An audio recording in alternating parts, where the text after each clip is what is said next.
হাসনাত আব্দুল্লাহ কি রাজনীতি করতে এসেছে নাকি অন্যের রাজনীতি খাওয়ার জন্য এসেছে? তিনি এটা কি শুরু করেছেন? আমরা তো আগে জানতামই না যে সরকার থেকে মানুষের জন্য খেজুর আসে, গোস্ত আসে। কই এগুলো তো কখনো আগে শুনিনি। আপনারা কি কখনো শুনেছেন? তো হাসনাত আব্দুল্লাহ ভাই কি বলে একটু শোনেন। আজকে দেবিদ্বারে হচ্ছে ৩৯ বক্স খেজুর আসছে। ৩৯ বক্স খেজুর, ৩৯ বক্স খেজুরে আপনার হচ্ছে ৮ কেজি করে খেজুর আছে। মানে এগুলো হচ্ছে গভর্নমেন্ট দেয়, মানে বিভিন্ন জায়গা থেকে এগুলো নিয়ে আসে। টোটাল হচ্ছে ৩৯ বক্স খেজুর। আমি যদি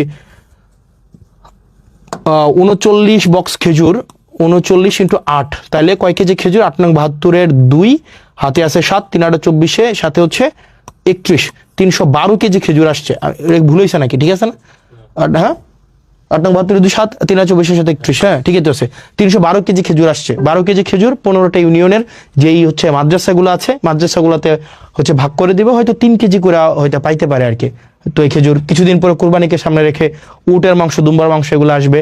তো আমরা চাই প্রত্যেকটা মানে এক পয়সা যেন, যে জিনিসটা আপনারা যেন বুঝে পান। এর মানে হচ্ছে ইতিপূর্বে যত এমপি হয়েছেন আর সরকার থেকে জনগণের জন্য যত কিছু এসেছে সব কিছু তারা নিজেরাই খেয়েছেন, জনগণের কাছে কিছুই পৌঁছাননি। আর জনগণ সব কিছু জেনে গেছে।